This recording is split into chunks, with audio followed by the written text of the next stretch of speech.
Hey guys, this is AJ. How you doing? Excellent. Muy bien.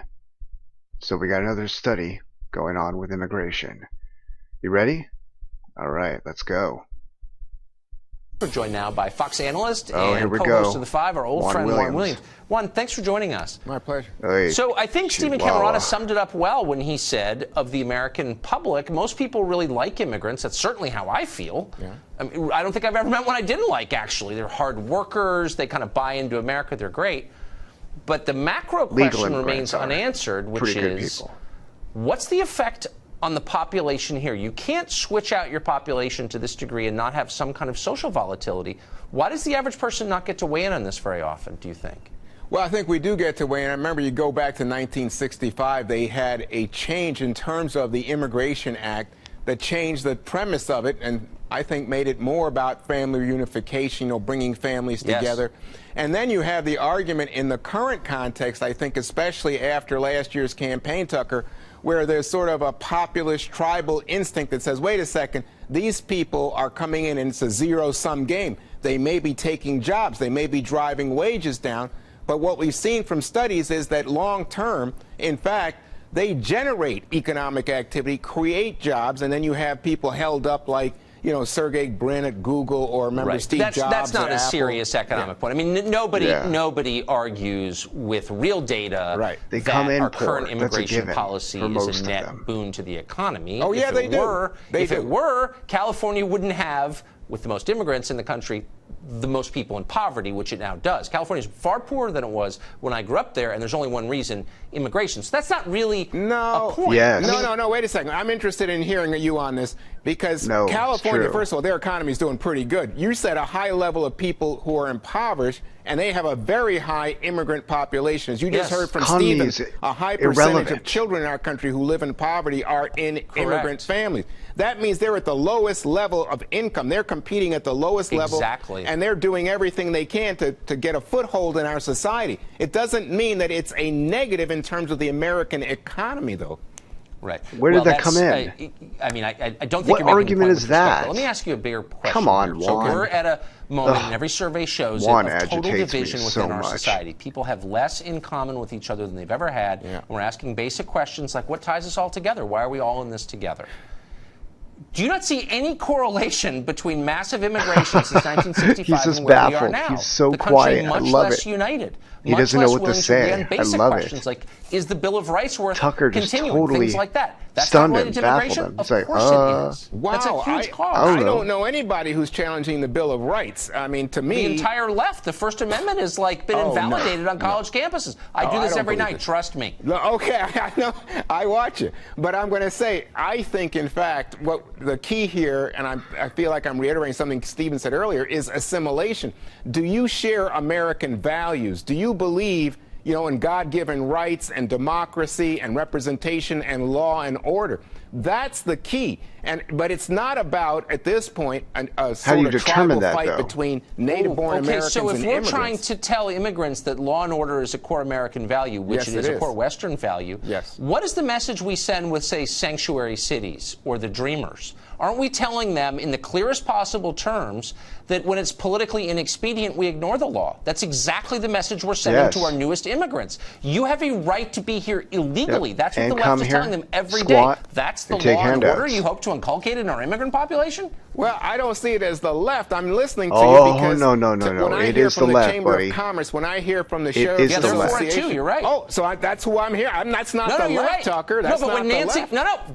That's a fair point, and a point that I often make on this show. Business interests and the radical social left are aligned on this. But when Nancy Pelosi congratulates Dreamers for coming here illegally and says thank you for breaking a law that the Congress, which she's in, passed, does that send a law and order message, do you think, to immigrants? No, but the key here is, you're in and agreement, I think this is the reason the sheriffs are on it. See, we want law and order. We want you to talk to police, cooperate with police, respect the police.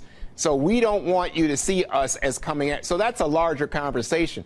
But my point to you is assimilation is absolutely central to bringing immigrants in if this is going to be successful. So far, look at where the Wall Street is right now. Look at our economy. Our economy is not suffering because of immigrants. No, and in fact, immigrants are a massive boon for the affluent. I mean, it's cheap household labor. That's why they love it. They love it. And no one handouts. loves it more than rich people. It's just the middle class getting shafted, as you know. Juan, thank you for joining us. My pleasure. All right, Juan. See you later, buddy. Oh, boy. You know, it's just... Juan just agitates me sometimes. It's just...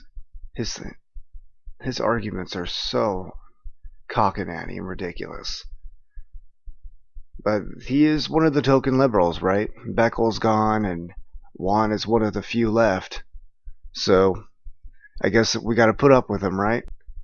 I mean, he makes a few good arguments from time to time. But that's about it. Most of it is garbage. He's still a liberal. To this day, I don't understand liberalism and Christianity together, because they do contradict one another. But, you know, if he believes in Jesus, I am completely happy for him. But liberalism is just not compatible with Christianity. Christianity transcends liberalism, but it is not, they are not part of each other. So, Tucker begins to talk about the increased poverty due to the increase in immigrant population in California. Juan makes a point about how the economy is doing well. Are you kidding me? The economy has nothing to do with this.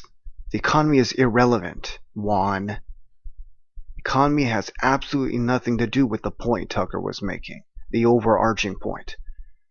These people, these immigrants from the border, come in impoverished, and so directly contribute and increase the overall poverty percentage in the state. And that the poverty level is sustained. Why? Why do they both remain side by side parallel?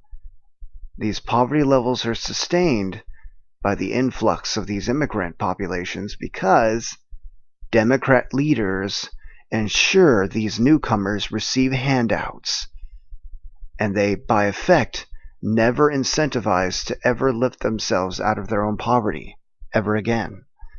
The incentive has been killed. The great American dream, the opportunities, the self-pride, doing your own business or climbing the corporate ladder has been killed off because Democrats promised to cradle them to their grave. That's what you get with these people. That's what you get with Democrat politicians. From the mayor, the local mayor, all the way up to the Sacramento pricks and Jerry Brownie boy, who doesn't know what the heck he's doing. The guy even admitted it back when he was first a governor of California. He admitted he didn't know what he was doing. And yet the morons in California still put him in. The Democrat morons. So, the economy can do well in California regardless of the poverty amidst the immigrants in the state. It can still do well. It's until it takes effect in which the immigrant population is absorbed into the economic factor. Then it takes effect. But they stay parallel, side by side. The California economy is only a relative factor to the initial poverty numbers in the state of California, which is when they first come in, because it makes an actual change. But especially when they're absorbed into the entitlement system, and taxes need to be increased in the state to absorb all the new incoming immigrants, whether illegal or not, to give them their handouts. The money's got to come from somewhere, right? And it ain't going to be the politicians' pockets. It's going to be your pockets and mine. So if the California economy is doing so well, devoid of the factor that the immigrant population is directly related to the impoverished in the state, what then is your point? You just eliminated your own argument, Juan. What argument do you have? The economy does well without this connection between the immigrant population, which is directly related to those who are in poverty in the state. So to put this in further perspective, you don't see a swell upward in the poverty rate temporarily, and then shortly after a drop in the poverty rate relative to the immigrants who are actually climbing the income brackets out of poverty and earning more money overall, climbing the rungs of the corporate ladders. You know, immigrants who actually come to the country and give something enough that they want to climb out of their poverty and make something of themselves. That's what we should see with the influx of each mass of immigrant population coming into the country. We should see a swell upward in poverty initially, but then it should begin to drop back down as many immigrants begin to move up the ladders of companies or start their own, if they so manage.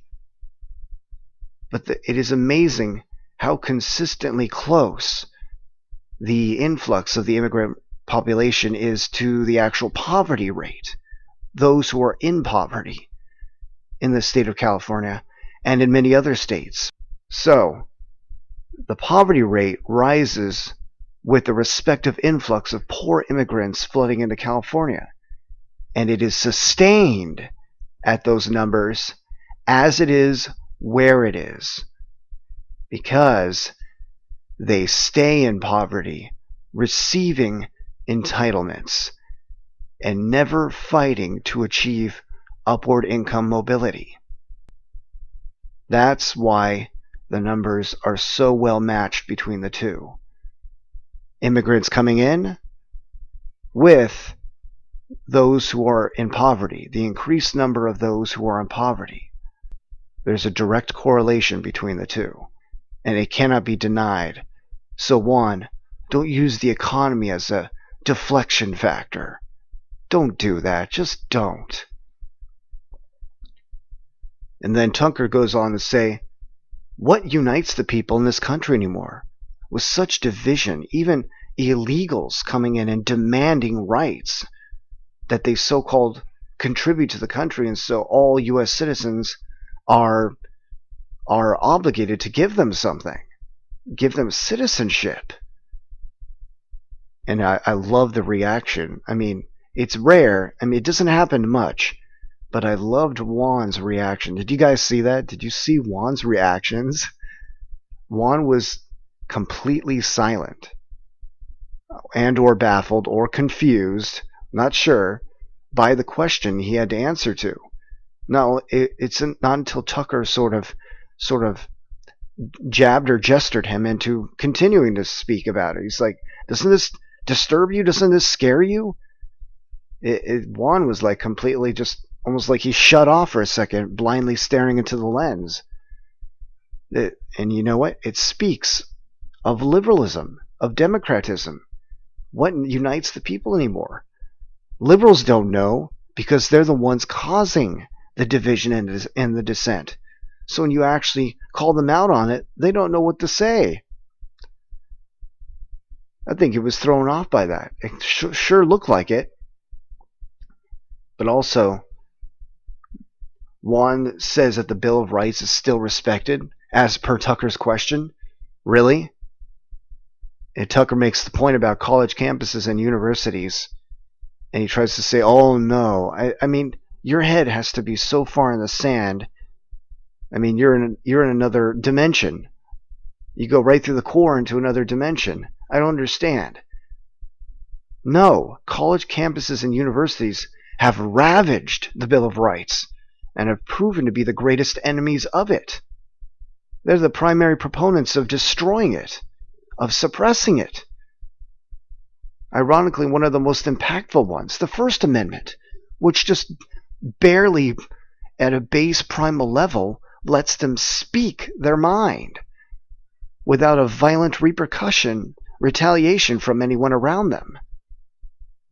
The First Amendment itself is suppressed by PC garbage like safe places. Safe spaces. They are places, where there are safe spaces, and crying, whiny little wussies who've been taught by their propagandist professors that their feelings trump facts and subjective interpretations of the world trump any opposing side that they might have the misfortune of coming into contact with them. Little whiners, little naive, ignorant fools who don't know about the world around them. They've been spoon-fed this crap in their universities, and they've just taken it in. Feelings, emotions, and subjective interpretations trump everything else. Not to use Trump as a pun. I don't want that word to be ruined. It's a good word. But they think that everyone has to cater to them. And when everyone thinks that they have to be catered to, no one is catered to. And no one is helped, because everyone believes that what they have, what they believe in, is right. If there's not a basic objective sense in reality and in society, there is no society anymore. There is no social, peaceful interactions in a society anymore. It ceases to exist because people can't even deal with one another anymore without lashing out and shutting people down. You can't have an existing society with these liberal Democrat PC bullcrap ideas crammed down our throats and using that as the so-called principles of social etiquette in a 21st century society. And I find it always hilarious to go back to what happened recently when illegal dreamers screamed down Nancy. You think this is a civil discourse? Illegal immigrants, by the way. It's just amazing. Shutting down Nancy Pelosi, one of the very leaders who praised dreamers for being here in the first place, who catered to them. But look at it, they lashed right back at her because the liberal movement destroys itself. So it sounds to me like illegal immigrants who, quote, respect, unquote, the First Amendment, have suppressed the First Amendment right of their, quote-unquote, politician to speak her mind and words she chooses to say. So much for that, huh? It's just so funny. The hypocrisy bleeds from these people. I mean, they would have been bled out by now if it had been made of hypocrisy. It's just amazing. And then goes on to say that teaching immigrants to be coming into this country illegally is okay because Democrats will give sanctuary. Tucker mentions that the left tells illegals that they have a right to be in the U.S. and that this is coming from the left. The left overwhelmingly, and this is true, they're the ones creating the sanctuary spaces. Sanctuary cities. California has an entire sanctuary state. They harbor them. They hide them. In California, landlords can't tell when an illegal is a tenant. It goes down and down the list. The vast majority of the people are liberals. It is a liberal thing to protect illegals in this country. It is. It speaks for itself. But then Juan tries to go on and say, oh, the Chamber of Commerce and the Sheriff's Association also support this illegal presence. Wow, you found two groups. Nice. Out of how many Republicans and conservatives in the entire country? Get out of here. Bullcrap argument. Those two groups don't constitute a substantial representation of all the conservatives and Republicans and Christians in the country. Get over yourself. When there are leftists everywhere in this country who say, oh, protect the illegals, keep them here. No. This is a leftist thing. So, yes, the vast majority of this illegal harboring rhetoric is coming almost exclusively from the left. I was looking at this, and really there are three major groups that desire the influx of illegal immigration, willing to overlook the illegality of these said people. And they are the three that I've really noticed, the big ones. Three groups who are willing to let these people in are, well, number one, Democrats, the most obvious one. Democrats want these people to come in. They want them to get hooked on handouts. They don't want them to get out of poverty. Democrats never wanted them to get out of poverty in the first place. If anyone thinks a liberal actually wants to get illegal or legal Hispanic immigrants, Asian immigrants, black immigrants, Caucasian immigrants from Europe who are poor, and you think a Democrat honestly wants to get them out of poverty in this country, you got another thing coming to you, because that's not the reality. You see what they do, and they formulate their entire political lives, these Democrat politicians and figureheads in this country, around having enough taxpayer dollars from other hardworking people to redistribute to these new immigrants. It's like what they've been doing since the early 1900s. Welcoming in people like poor Irish immigrants, getting them into crappy apartments in New York City, saying that they're welcoming them warmly, providing them with some food and shelter and water. And then at voting time, they break down their doors, they grab them by their collars, and they drag them down to the voting ballots, and they tell them, you better vote for the Democrat. And as soon as they voted, they take your ballot and they look at it themselves, they double check. Then they enter in the ballot box. That's what these people do. They don't give a rip about those in poverty. And the real delusional ones actually think that handouts actually help people in poverty. No. Democrats learned a long time ago it's one of the great ways of sustaining a voter base who continues to be angry and aggressive enough because they never become independent themselves. They make chump change. They don't even make it. It's breadcrumbs handed down from their noble lords. They are the proletariat. And their bourgeoisie landlords hand down their little food, their little breadcrumbs. These people never get out of their rut. They never get out of the crevice they've been stuck in. Democrats don't care about getting people out of poverty. Their intention is to get them into poverty in the first place. But it's just an added bonus if they already come in poor. And rather, even if you're rich, Democrats are happy because they get to tax the hell out of you so they can actually redistribute that to the poor voter base that they have. So they got it all laid out. Their scheme has been laid out a long time ago. The only thing they have to do left now is just keep trying to increase taxation and regulation for the vast majority of Democrats. That's their intention.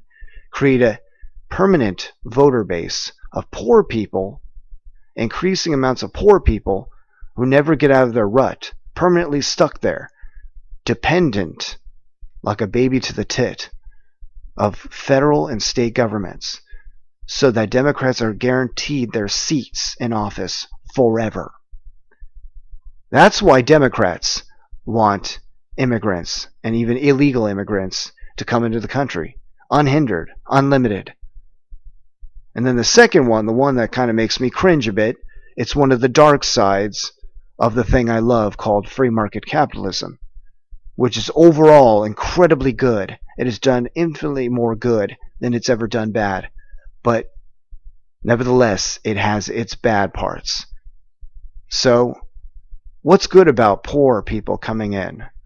What's the good thing about that? Poor immigrants coming in. Well, for big businesses and corporations, it means what? Cheap labor. And thus, bigger profits. You can pay them less and get roughly the same amount of work, in accordance to the job description, the specific job at hand. Doing the lowliest jobs, so-called, of a firm or a business or a corporation. So they make easy money, cheap labor, low wages. They make bigger profits, and if they're illegals, they can pay them less, and they don't have to pay the taxes on it. They don't have to account for it. Big business and corporations can be just as much as a problem as the Democrats, but they go hand in hand. So you'd almost think this was kind of from a Republican side. No, well, it's difficult to pinpoint that because they're just businesses and corporations are full of both Republicans and Democrats, liberals and conservatives. So Democrats love to just associate business, big business in general, with Republicanism, conservatism. And no, just because we support it doesn't mean everything that a corporation does bad is on our heads. It's the fault of the corporation.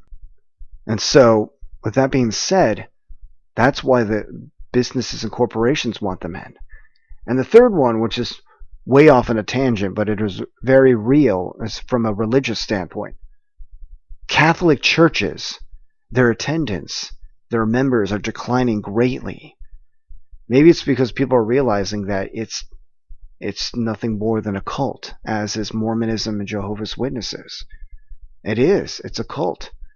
I understand there are truly Catholics out there who do great work, and there are Catholics who truly believe in Jesus Christ.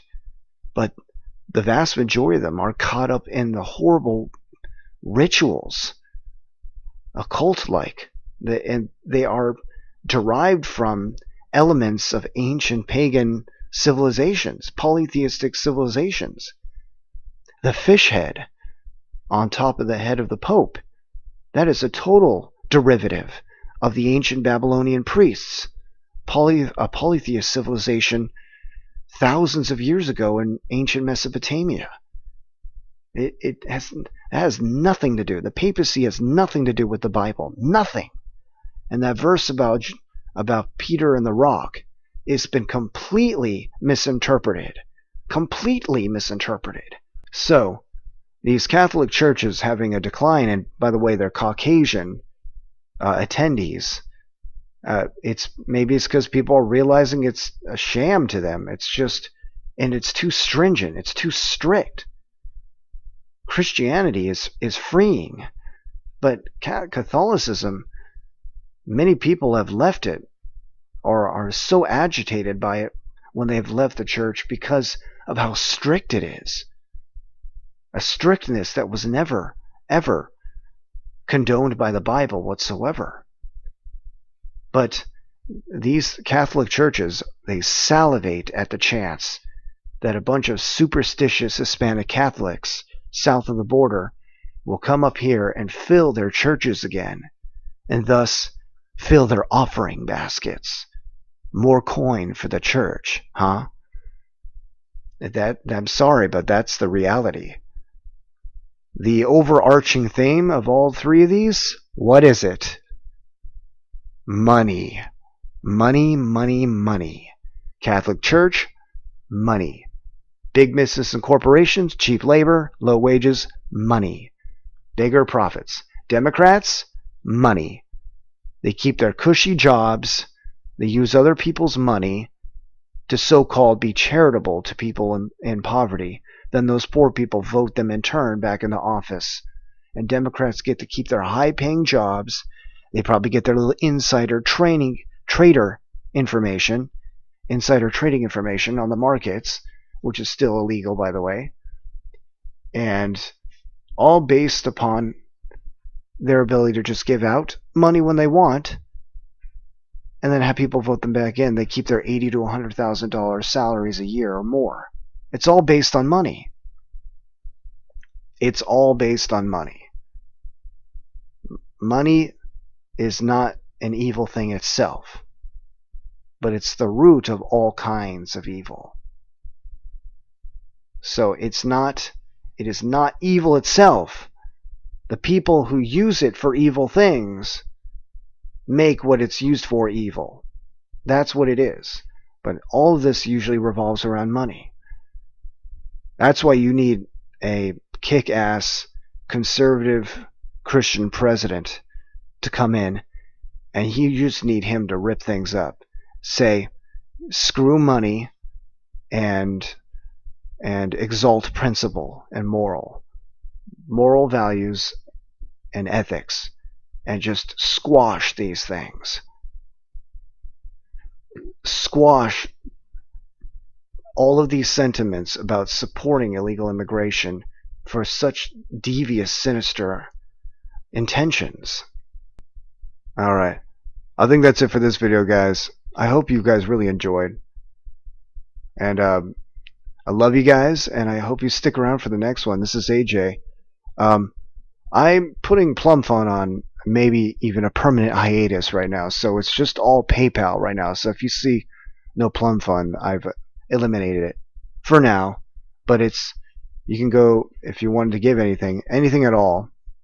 I'd love to make this an income because I'm passionate and driven about this. But if you want to give anything, my PayPal's there in the description, and or on my main page. So it's great to see you guys. I love you guys, and I'll see you in the next video.